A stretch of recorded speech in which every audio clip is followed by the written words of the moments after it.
Gidiyorum. Sana varmadan ussuzluğuna gidiyorum. Susuyorum. Adım bile atmadan duraklarına. Mahkum duruşunda kıyılarım yanıyor. Sözler mıhlanıyor içimin duvarlarına. Candan öte ölüme değiyor ellerim. Küllerim miras kalıyor. Sana yanıyor.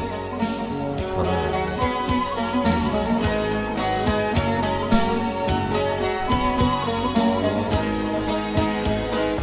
Sorma bana halimi, neredeyim, nasılım? Yamaçlardan süzülen ömrüme yaşlar birikiyor. Alnımda çizgiler geceme ulanıyor. Varlığıma düşüyor körpe korkular. Odalarda geziniyor suçlu adımlarım. Sorma bana, sorma bana, sözüm yok, cevapsızım, cevapsızım.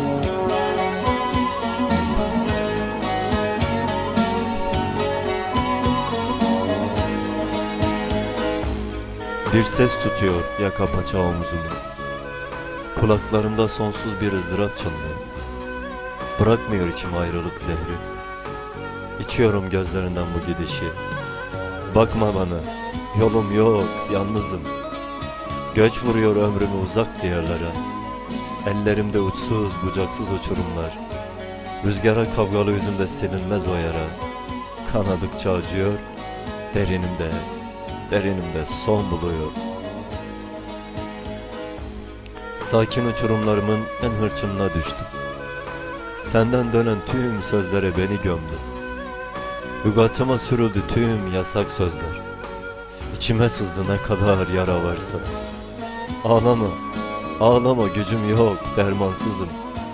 Arsız tepelerden attım gölgemi. Bakmadım ardıma, kalanlarıma.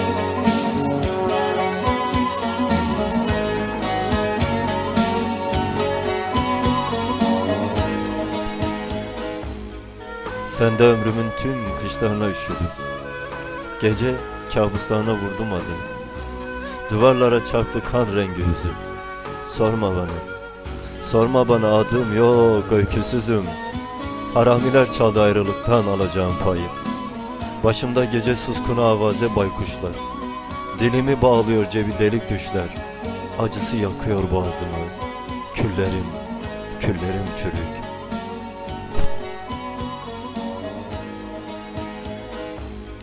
Yorgun harflerde büyüyor ömrüm. Geçmişi öpüyorum gittiğin yollarda. Saatler batıyor içime, çiziyorum bağrıma can diye.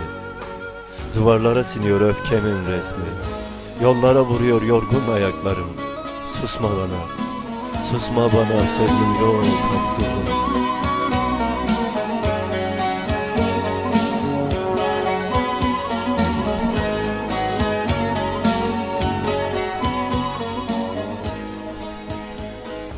Gidiyorum sana varmadan ussuzluğuna. Susuyorum adım bile atmadan duraklarına.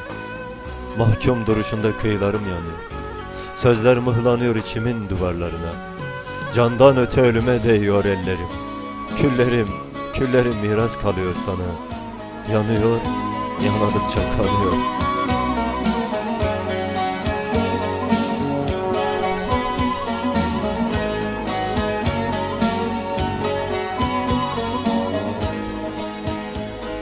Ateşe boğuyor meçhul gözlerini. Kavruk bir yürek yanık kokuyor. Koyulara hasret sularım uğramıyor. Dönme bana, yüzüm yok. Sakın gelme, susarım. Her susuşumda yaram çok derin. Yanarım.